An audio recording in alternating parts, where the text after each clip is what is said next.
Acabar con la vida de otra persona es un acto complejo. No es algo fácil de hacer. A 2 horas hacia el este de Boston se encuentra la ciudad de Northampton, Massachusetts, hogar del primer hospital psiquiátrico para veteranos de los Estados Unidos. Este centro médico, llamado simplemente el VA, proporciona atención psiquiátrica y otros servicios médicos a veteranos estadounidenses. Los hospitales para veteranos están especializados. El de Northampton es principalmente un hospital psiquiátrico, pero también proporciona asistencia general y tiene una unidad de cuidados intensivos. Y para las familias de los veteranos que buscan atención médica es un lugar muy importante.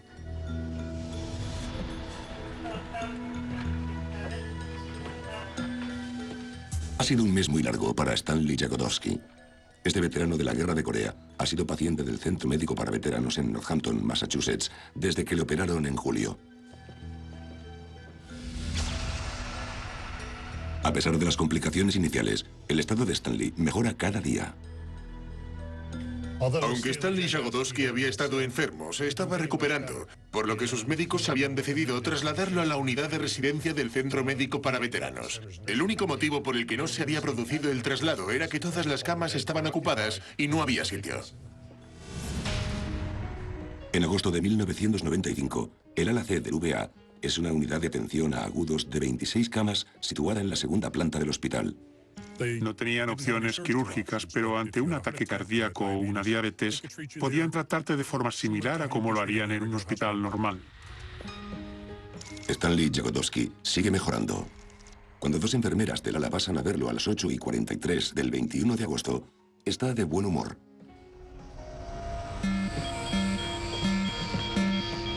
Esa misma noche, el personal del hospital tiene que responder a una emergencia en el ala C. Uno de los pacientes está sufriendo un ataque al corazón. Para las enfermeras veteranas Kathy Riggs y Kristen Gilbert es algo normal en su trabajo. Para James Perrault, el nuevo miembro del cuerpo de seguridad del hospital, es algo a lo que acostumbrarse, ya que los responsables de seguridad de servicio también deben responder a todas las emergencias cardíacas. Desgraciadamente, en esta ocasión, no hay nada que puedan hacer. El paciente Stanley Jagodowski acaba de fallecer a los 66 años. Para el personal del hospital, perder un paciente es triste, pero es una consecuencia habitual del trabajo. De hecho, en los últimos años, el número de muertos en el ala C ha ido en aumento. Ya que los pacientes que ingresaban en el Centro Médico para Veteranos padecían enfermedades graves, el hecho de tener infartos o episodios cardíacos como tal no era algo extraordinario. Lo que resulta extraordinario es que el siguiente ataque al corazón sea en un paciente que no encaja en el patrón habitual. Henry Hudon tiene 19 años cuando se alista en las fuerzas aéreas, siguiendo los pasos de su padre en el servicio militar. Era muy intrépido, muy bromista. Tenía 3 años menos que yo, por lo que a veces se me hacía un poco pesado. Pero me eduqué en la idea de que yo era su hermana mayor y como tal debía protegerlo y cuidarlo.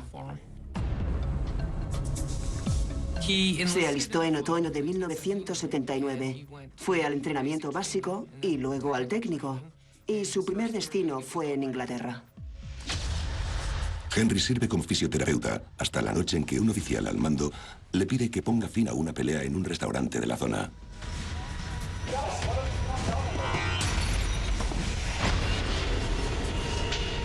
Le golpearon con una botella de cerveza en la parte posterior de la cabeza y se estampó de cara contra el suelo de cemento y terminó con una lesión en el lóbulo frontal del cerebro.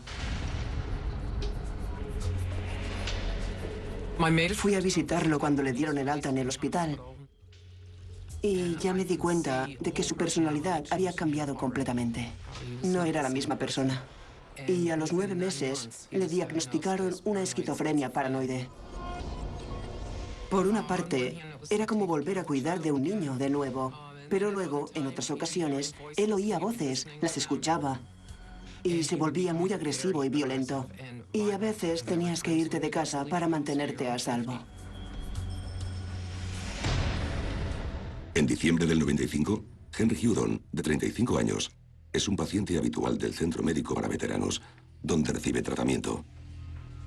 Es ingresado en el ala psiquiátrica y a menudo se escapa antes de que le den el alta, por lo que su familia se ve obligada a ir a buscarlo. Mi madre o yo, la que estuviese disponible de las dos, iba y lo llevaba de vuelta al hospital en cualquier momento que hubiese que hacerlo. Es Julia Hudon la que lleva a su hijo de vuelta al centro médico el 8 de diciembre del 95, tras haber huido el día anterior. En ese momento tenía la gripe. Se encontraba muy mal. Y fue él quien nos llamó a mi madre y a mí para que una de nosotras le llevara de vuelta al hospital. Estaba muy enfermo. Y cuando le ingresaron, el médico le explicó a él y a mi madre que iba a pasar la noche en el ala C.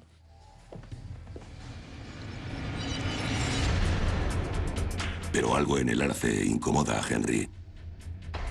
Corren ciertos rumores y Henry tiene miedo. Empezó a gritar y a chillar y a perder los papeles.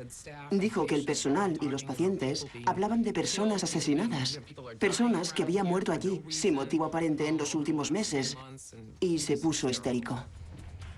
Después de empezar con lo que pensábamos que eran alucinaciones, el médico le dijo a mi madre que lo mejor sería que se fuese lo antes posible. Él se giró, miró a mi madre y las últimas palabras que le dijo fueron: «Mamá, no quiero morir. Por favor, no me dejes aquí». Estaba llorando en ese momento.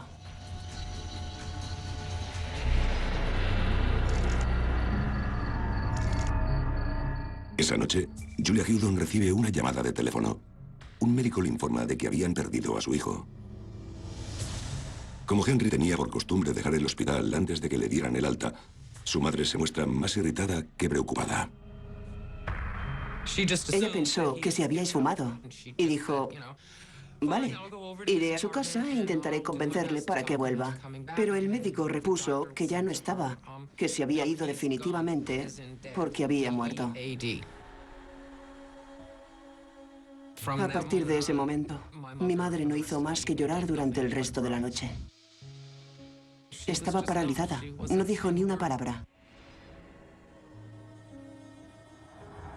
Me metí en el coche y fui allí para realizar la identificación.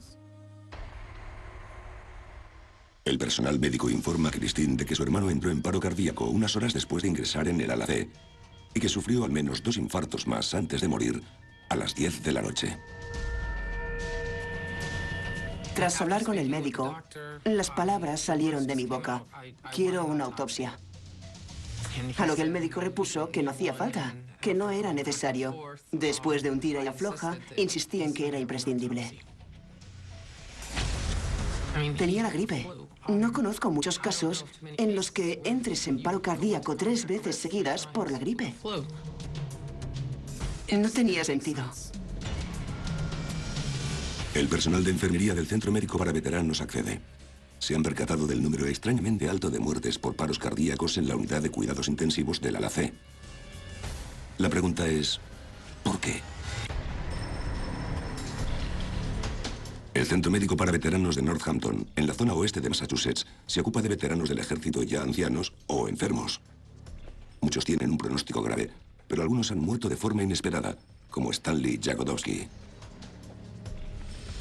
La salud de Jagodowski parecía estar mejorando cuando murió repentinamente de un ataque al corazón. Otro paciente, Henry Hudon, de 35 años, con problemas psiquiátricos, pero aún así fuerte y sano, también entró en parada cardíaca horas después de ser ingresado en la unidad de cuidados intensivos del ala C. Su muerte resulta tan sospechosa que la familia ha solicitado la autopsia. Tan solo 12 días después de la muerte de Hudon, Francis Meyer, de 72 años, también sufre un ataque al corazón. Pero el equipo de emergencias del ala C consigue estabilizar a este veterano de la Segunda Guerra Mundial. La enfermera Kathy Riggs prefiere pensar que el número de paros cardíacos es fruto de la casualidad. Pero hay una discrepancia en el inventario del hospital en relación con uno de los medicamentos. Una discrepancia mortal. Los registros del hospital no justificaban el uso de 88 de las 135 ampollas de epinefrina que fueron dispensadas en el ala C desde el verano del 95 hasta principios del 96. La epinefrina es una sustancia química que se produce de forma natural en el organismo y que se genera en las glándulas suprarrenales. Al liberarse hace que se estimulen varios sistemas en el organismo. Así que, por ejemplo, si alguien te asusta de repente, tu frecuencia cardíaca aumentará radicalmente como consecuencia de la epinefrina liberada. La epinefrina también se produce de manera sintética. En el hospital tienen 2 dosis diferentes. Una pequeña para reanimar a las víctimas de infartos y una 10 veces más concentrada para contrarrestar el choque anafiláctico de una reacción alérgica. El suministrar epinefrina a una persona que tenga una afección cardíaca que necesite ser estabilizada puede salvarle la vida. Pero cuando se suministra a alguien con un corazón normal, básicamente acelera la frecuencia cardíaca a niveles peligrosos. La epinefrina es incolora, inodora y difícil de detectar. Entonces no había manera de diferenciar la epinefrina sintética de la producida por el cuerpo, por lo que si le inyectabas a alguien epinefrina sintética, se metabolizaba tan rápido que era imposible detectarla en una autopsia. Aunque el fármaco no aparece en la autopsia de Henry Hudon, algo ha dejado una importante marca en su corazón. La autopsia revelaba que su corazón se había acelerado tanto que parte de él había reventado dentro de la caja torácica. Esperando que sus sospechas sean infundadas, la enfermera Kathy Riggs decide vigilar de cerca las reservas de epinefrina del hospital. En una ocasión, antes de que Kathy Riggs se fuese de vacaciones, hizo inventario de la epinefrina de la UCI. Al volver al trabajo, unas 2 semanas después, faltaba la mayor parte del medicamento. Fue a echarle un vistazo a los registros y descubrió que no se le había prescrito ese medicamento a ningún paciente del ala C y por lo tanto nadie debería haberlo suministrado. Por eso se puso en contacto con 2 de sus compañeros, John Wall y René Walsh, y les comunicó que había algunas anomalías que tenían que comprobar.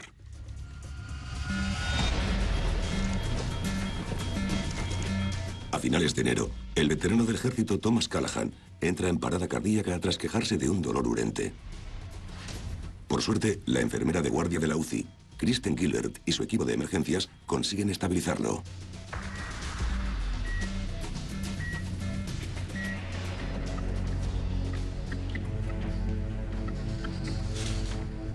Kathy Riggs era enfermera en el ala C. Revisó el recipiente para desechos y encontró 3 ampollas rotas de epinefrina. Aquello activó todas las alarmas porque en aquel momento no se le había prescrito ese fármaco a nadie en el ala.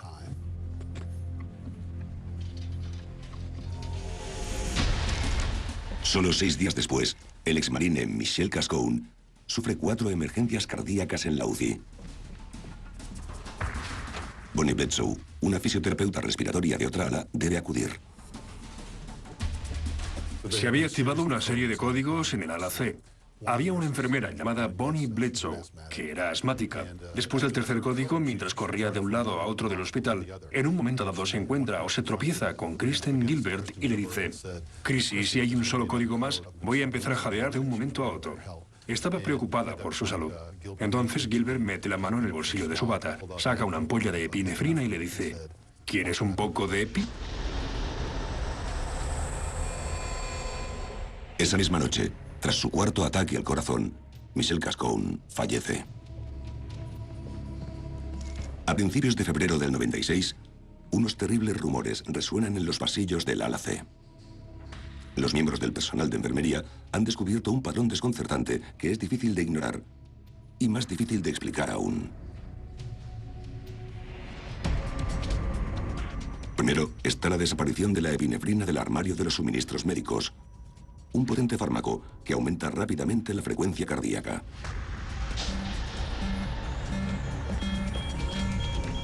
También han observado el número alarmante de códigos que ocurren cuando una enfermera en particular está de guardia. Ella es Kristen Gilbert, una joven de 28 años, guapa y popular, con 2 hijos, que lleva trabajando en el Centro Médico para Veteranos casi 7 años. Kristen Gilbert era conocida por ser una enfermera tranquila y compasiva. Los informes de aptitud de sus superiores eran muy buenos y no brillantes. Decían que era una influencia tranquilizadora, que trabajaba bien con pacientes con minusvalías mentales y que era asignada con frecuencia a la UCI.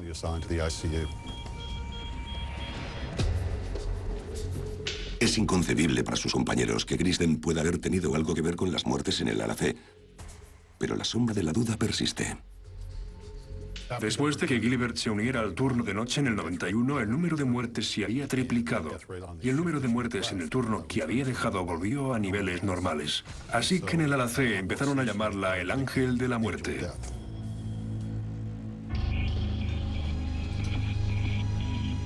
Socialmente, Kristen es todavía una más del grupo y hace lo que puede para alegrarle la vida a los que la rodean. Kristen ayudó a poner en marcha un club llamado Sunshine Club, que se ocupaba de enviar flores cuando alguien se ponía enfermo. También era muy sociable y después del trabajo acudía a un bar cercano a la Fundación de Veteranos VFW a pasar el rato. Sus compañeros también observan que la relación de Kristen con el nuevo vigilante de seguridad, James Perrault, va más allá de lo profesional. Perrault sabía que Gilbert era una mujer casada y con hijos, pero ella le había dado a entender que su matrimonio pendía de un hilo, así que empezaron a flirtear. Intercambiaban emails divertidos y con más y más carga sexual, y al final ese tonteo se convirtió en una aventura en toda regla. Una semana después de la muerte de Henry Houdon, en diciembre del 95, Perrault ayuda a Kristen a mudarse de la casa que comparte con su marido y sus 2 hijos pequeños. En febrero del 96, la aventura entre Perrault y Gilbert estaba en pleno apogeo, y lo más curioso es que él siempre estaba a su lado en cada código al que respondía. A principios de febrero, Kristen Gilbert es la única enfermera que trabaja en la unidad de cuidados intensivos del ala C. Su único paciente es el veterano Kenneth Cutting, de 41 años. Kenny Cutting era un veterano de las fuerzas aéreas. Tenía esclerosis múltiple, no podía andar. Sus manos estaban retorcidas y estaba ciego. Pero era muy simpático y amable con el personal. Kristen tenía que trabajar hasta las 11:30 esa noche. Fue a su supervisor y le dijo algo así como que Kenny no se encontraba muy bien y que si finalmente moría, sí podía irse a casa antes esa noche. El supervisor, acostumbrado a trabajo, no vio nada de malo en ello. Y 35 minutos más tarde se activa un código para Kenny Cutting. A las 7:10, instantes después de que Gilbert regresara a la UCI, Kenneth Cutting sufrió un infarto agudo y falleció. Gilbert envió el cuerpo a la morgue, y menos de 2 horas después, sobre las 9 más o menos, ya había fichado para salir del trabajo. Las coincidencias mortales que rodean a la atractiva enfermera se vuelven más difíciles de ignorar. Sin embargo, Kristen Gilbert parece haber encontrado un poderoso aliado en James Perrault.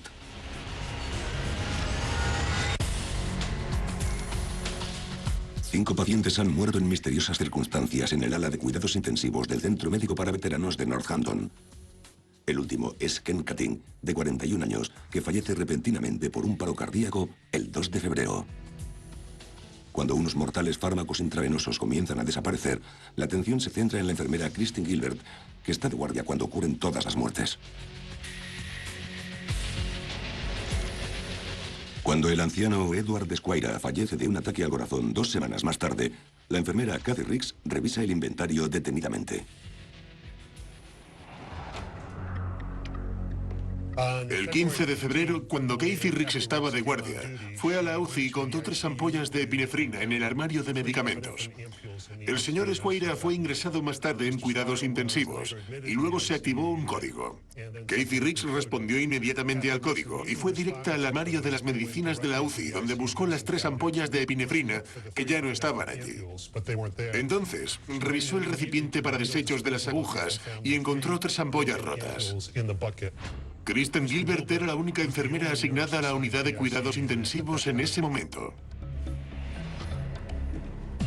El descubrimiento es idéntico al que hizo después del código de emergencia de Thomas Callahan en enero. Para Kathy Riggs, John Wall y René Walsh, ha llegado el momento de enfrentarse a los hechos y confirmar sus sospechas.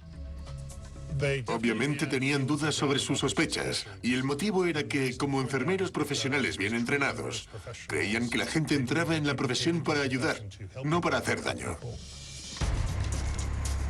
El caso se le asigna al agente especial Steve Plant, de la Oficina del Inspector General de Asuntos del Veterano. Nuestro trabajo consistía en llevar a cabo investigaciones criminales dentro del sistema del VA. Nuestras investigaciones criminales incluían robos, homicidios, malversación de fondos o fraude. El 29 de febrero de 1996 recibí una llamada sobre un nuevo caso. Al principio de la investigación no me centré solo en un único individuo, sino en todo el mundo.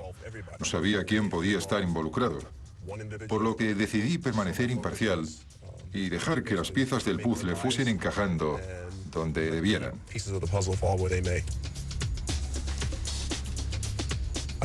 Interrogué a los 3 enfermeros que me informaron de ciertas situaciones que estaban relacionadas con pacientes que activaron códigos o murieron. Y analizando la situación, esos pacientes no deberían haber activado códigos ni haber muerto. Y el denominador común de esas muertes y códigos era Kristen Gilbert. El director del hospital ordenó crear una junta de investigación durante cierto tiempo para determinar cuántas muertes ocurrieron en ese periodo. Un total de 106 muertes tuvieron lugar en el hospital durante ese tiempo. De esas 106, 63 ocurrieron en el ala C. De esas 63, 44 ocurrieron en el turno de noche, cuando Kristen Gilbert estaba trabajando. Y de esas 44, ella estuvo presente en 37. Algunos pensaban que el VA no estaba haciendo todo lo posible a la hora de llegar al fondo del asunto, que sería una vergüenza. Pero creo que había cierta reticencia entre los enfermeros a poner el foco de atención en que uno de ellos estaba matando a toda esa gente. Tras muchos quebraderos de cabeza, finalmente los 3 enfermeros dieron un paso al frente. Mientras la investigación se pone en marcha, Kristen Gilbert deja repentinamente el trabajo por una aparente lesión en el hombro. Kristen se enteró de la investigación y supo que iban a llegar a ella y quizá suspenderla. Así que dio el primer paso y declaró que tenía una lesión en el hombro por un paciente que le había retorcido el brazo, por lo que acabó con una indemnización laboral. La manera como se fue estuvo bien porque se fue a casa, no iba a estar buscando otro trabajo y no iba a tratar con pacientes del hospital. Así que fue algo positivo para todos, porque no tuvimos que preocuparnos de que el problema se trasladase a otro sitio. La ausencia de Kristen Gilbert no evita que los investigadores la acaben interrogando. Kristen Gilbert era una enfermera muy buena e inteligente. Confiaban en ella en situaciones de emergencia y durante los códigos. Su explicación de por qué estaba allí tan a menudo era que la gente confiaba mucho en ella en esas situaciones de emergencia. Cuando interrogué a Kristen hablaba de una manera muy monótona. Se limitaba a responder a mis preguntas sin extenderse demasiado y solo quería saber si la estábamos acusando de algo. Le dije que no la estábamos acusando de nada, solo intentábamos descubrir por qué se habían producido esas irregularidades en el hospital. Y ya que nadie ha visto a Kristen administrar la epinefrina a los pacientes, se trata de su palabra contra la de los que la creen responsable. No era el típico caso de asesinato con una pistola o un cuchillo. Parecía más el caso de un crimen de guante blanco, en el que rastreas pruebas médicas, construyes un caso circunstancial e identificas al criminal. Interrogamos a 150 personas y cuando juntamos los interrogatorios, todos señalaban a una sola. Y esa era Kristen Gilbert. Los investigadores creen tener a su sospechosa. Lo que ahora necesitan es un móvil. Una respuesta a la pregunta ¿por qué? Cada delincuente comete un crimen de manera diferente. Cada crimen es como un puzzle. Cuantas más piezas encuentras, más clara se vuelve la imagen. Recibí una llamada de uno de los agentes especiales que me dijo que creía que tenían a una asesina en serie en el Centro Médico para Veteranos y que necesitaba abrir una investigación con un jurado de acusación. Tengo que decir que veía sus alegaciones con escepticismo, porque el Centro Médico para Veteranos es un lugar muy tranquilo. Pero tenían los resultados de los interrogatorios de 3 enfermeros veteranos con más de 60 años de experiencia en total que compartían las mismas sospechas. Así que en ese momento abrimos una investigación con un jurado de acusación. Se nos unió el policía del estado Kevin Murphy, que tenía experiencia en homicidios. La noticia de la investigación del jurado de acusación llega a oídos de los medios de comunicación locales. Traté de contactar con Kristen Gilbert varias veces. Entonces mi investigación me llevó al Tribunal de Sucesiones y Familia, donde descubrí que estaba en pleno proceso de divorcio y encontré una declaración jurada que la confirmaba como sospechosa de las muertes en serie en el Hospital VA. Sacamos a la luz la historia y se convirtió en tema de conversación durante días. Mientras tanto, el agente especial de asuntos del veterano Steve Plant y el detective de homicidios Kevin Murphy buscan el motivo que conectaría a Kristen Gilbert con las muertes, incluyendo su relación con cierto vigilante de seguridad. Un testigo observó durante un código que Gilbert estaba literalmente haciendo manitas con Perrault. En otra ocasión, le acercó el brazo de forma afectiva, sonriéndole durante un código. Y otros compañeros de trabajo la vieron escabullirse para encontrarse con Perrault después del trabajo. La teoría era que ella suministraba a los pacientes la epinefrina. Entonces activaba el código y un grupo de personas respondía, entre ellos el Departamento de Seguridad. La acusación sostenía que se sentía atraída por uno de los vigilantes de seguridad y que había un claro componente sexual en todo eso. Al principio de la investigación, Perrault mantiene a Kristen informada desde casa, comunicándole todo lo que sabe. Perrault quería creer de verdad a Gilbert. Discutieron sobre el caso, él quería apoyarla, pero ella estaba constantemente atacando a los compañeros y su irritación con aquellos que la señalaban con el dedo iba en aumento. Su relación se volvió más y más tormentosa. Empezaron a pelearse y ella lo acusó de espiarla en secreto para los investigadores. Con su aventura enfriándose y los investigadores en escena, Kristen Gilbert, la enfermera de cuidados intensivos tranquila y calmada, empieza a venirse abajo.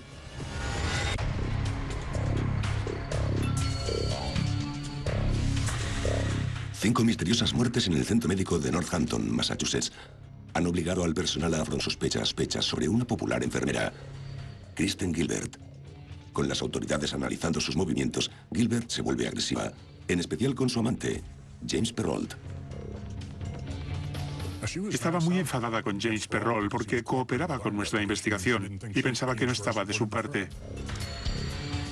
A medida que Kristen se vuelve más violenta físicamente, Perrault trata de poner fin a su relación. Después de casi estrellar su coche durante una pelea, Perrault consigue una orden de alejamiento.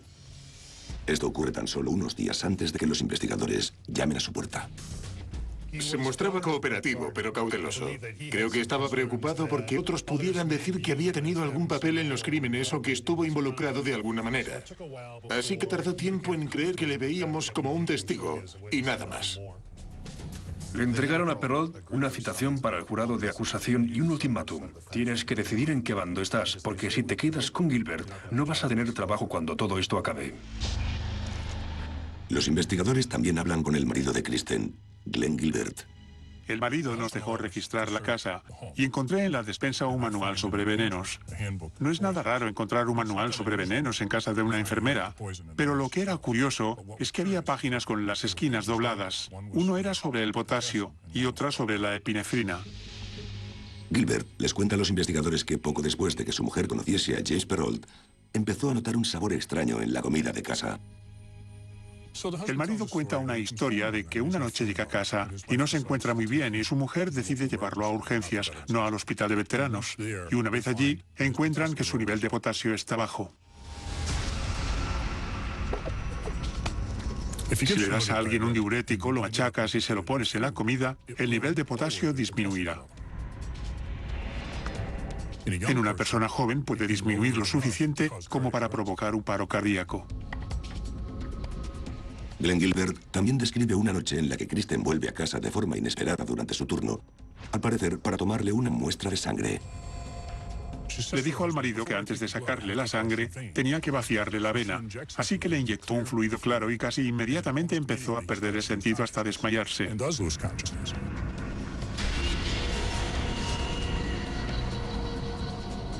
10 minutos después se despertó y encontró a Kristen recogiendo sus cosas. Y ella le comentó que lo más probable es que se hubiese desmayado al ver la aguja. Cualquier persona que sepa algo de medicina sabe que si vas a dar sangre, nadie te inyecta nada en la vena antes de la extracción. Por eso supusimos que lo que intentaba era matarlo.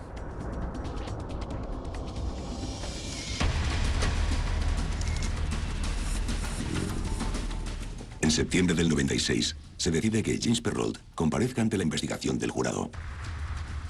Kristen intenta detenerlo, rogándole que no se presente, pero Perrault testifica. Durante el interrogatorio, Perrault confirma que la noche en que el paciente Ken Cutting murió, Kristen acudió a una cita con él después de fichar temprano. Perrault también describe la noche en que Kristen ingresa en un hospital debido a una sobredosis. Perrault le contó a los investigadores que había recibido una llamada de teléfono de Gilbert en la que le dijo: ¿sabes lo que hice? Lo hice a esa gente, y después colgó. Sin pruebas, los investigadores no pueden verificar la declaración de Perrault. Pero Steve Plant sugiere que empiecen a grabar todas sus llamadas. Después de salir de un interrogatorio de 2 horas con los investigadores, Perrault dijo que alguien había desinflado la rueda delantera de su coche y durante los siguientes días le rayaron el vehículo y le pintaron con spray el parabrisas. Estaba convencido de que era Gilbert. Una noche el Centro Médico para Veteranos recibió un aviso de bomba. La voz, que parecía de un hombre, dijo: hay 3 artefactos explosivos en el edificio 1. Tenéis 2 horas. Se avisó al cuerpo de bomberos y a la policía. Se llevó a cabo una búsqueda por el hospital y no se encontró ninguna bomba. Perrault tenía grabaciones de cuando se hizo el aviso de la bomba, así que me proporcionó unas copias. Escuché las cintas y sonaba como un hombre, pero con la voz y el sonido alterados mecánicamente. Hay 3 artefactos explosivos en el edificio 1. Tenéis 2 horas. Perrault, el vigilante de seguridad del VA, también escuchó las cintas varias veces y dijo que el sonido de la voz al teléfono no parecía el de Kristen Gilbert. Pero después de escucharlas una y otra vez, por las palabras que utilizaba y la estructura de las frases, dijo que en su opinión se trataba de Kristen Gilbert. Empezamos a verificar los registros con la compañía de teléfono para rastrear algunas de las llamadas realizadas y descubrimos un par de cabinas telefónicas de la zona que se habían usado para hacer los avisos de bomba. Perrault accede a ponerse en contacto con Kristen para comunicarle que está de servicio en el mostrador de seguridad del hospital. Decidimos que íbamos a cubrir tantas cabinas telefónicas como pudiéramos, que había probablemente 15 cabinas en un radio de 8 kilómetros alrededor de la casa de Kristen. Me coloqué en un punto en el que podía ver 5 cabinas desde donde estaba, y mira por dónde apareció con el coche justo a mi lado. No podía estar a más de 7 metros de mí. Paró, salió del coche y llamó por teléfono. En cuanto se marchó, contacté con el hospital de veteranos y les pregunté si acababan de recibir una llamada telefónica, a lo que respondieron que sí. Así que me quedé en la escena para proteger las pruebas forenses en el teléfono y más tarde lo espolvoreamos buscando huellas y encontramos las de Kristen.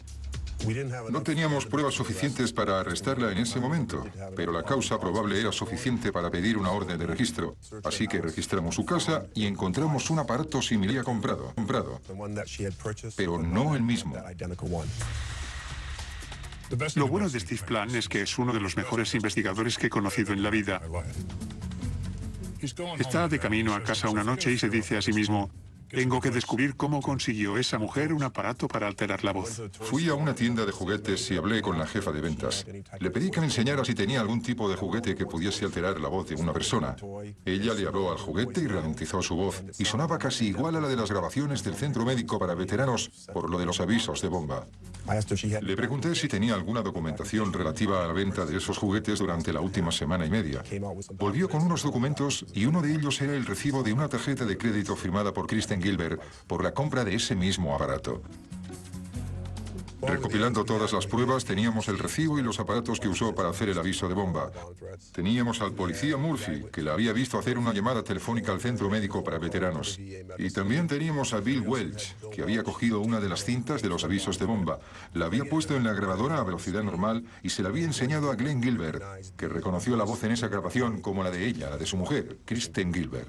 Hay un artefacto explosivo en el edificio. Os queda 1 hora. Fue arrestada. Se la condenó por las amenazas de bomba y se le impuso una sentencia de 15 meses en una prisión federal donde no podría hacer más daño. Fue una bendición. Su condena la sacó del medio.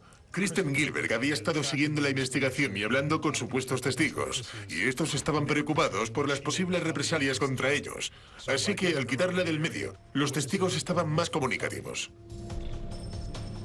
Con Kristen entre rejas, los investigadores consiguen el permiso de las familias para exhumar los restos de Stanley Jagodowski, Edward Squire y Kenneth Cutting. Las muestras de tejido obtenidas de los ojos de las víctimas se envían a un laboratorio para analizar, junto con las muestras de la autopsia de Henry Hudon.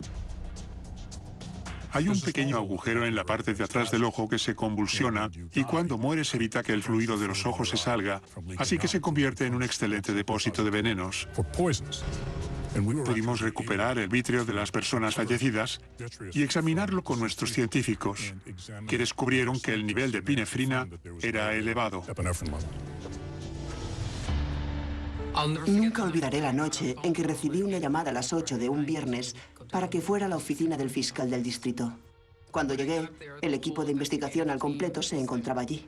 Mi silla estaba justo enfrente de la de Kevin Murphy. Me senté y dijo que tenía malas noticias para mí. Me miró directamente a los ojos y me dijo, su hermano ha sido asesinado. Resulta obvio para los investigadores que Henry Houdon no es la única víctima que murió a manos del Ángel de la Muerte. Lo más escalofriante es que las víctimas que se conocen pueden ser solo la punta del iceberg. En Northampton, Massachusetts, la enfermera del VA, Kristen Gilbert, es acusada de homicidio en primer grado por las muertes de 4 de sus pacientes: Henry Houdon, Edward Squire, Stanley Jagodowski y Kenneth Cutting. Escogimos a esas 4 personas porque teníamos una documentación médica excelente y también disponíamos de una observación médica inmejorable por parte del personal del hospital. El juicio contra Kristen Gilbert se pone en marcha en noviembre de 2000 y atrae enormemente la atención de los medios. El motivo es la decisión de las autoridades federales de pedir la pena de muerte. Como los crímenes ocurrieron en el VA, que es propiedad federal, el caso pasó a estar bajo jurisdicción de las leyes federales. Y en ese momento el gobierno federal tenía la pena de muerte. Massachusetts no había realizado una ejecución en al menos una generación, así que era el primer caso de pena de muerte. Durante el juicio, los detractores de la pena de muerte se manifestaron delante del edificio federal y algunos incluso estuvieron presentes. Y recuerdo a un hombre que estaba tan conmovido por la idea de que el Estado fuera a ejecutar a esa mujer que tenía lágrimas en los ojos. En el ojo del huracán se encuentra la acusada, Kristen Gilbert, ahora con 33 años. Fue un caso apasionante de juzgar, pero también fue un caso apasionante de investigar. En esta ocasión no había ninguna pistola humeante. Todo se basaba en pruebas circunstanciales. Nadie la vio realmente inyectar a los pacientes la epinefrina. En las alegaciones iniciales, la acusación dijo que Gilbert había estado de guardia durante la mitad de las 350 muertes que ocurrieron en su ala durante los 7 años en los que trabajó allí. A medida que el juicio avanza, se hace patente que Kristen Gilbert tiene 2 facetas tan contradictorias como el blanco y el negro. Kristen era muy brillante. Mientras estaba en el último año del instituto, asistía a varios cursos de la universidad. Conoció a su marido en la playa en New Hampshire. Tenía 2 hijos, así que en muchos aspectos vivía una vida muy normal. Sin embargo, si profundizabas un poco y hablabas más con los vecinos, acababas descubriendo que había algo muy raro en ella. Hablé con la vecina de enfrente, Alberta Erickson, que recordaba que cuando Kristen era joven mentía mucho.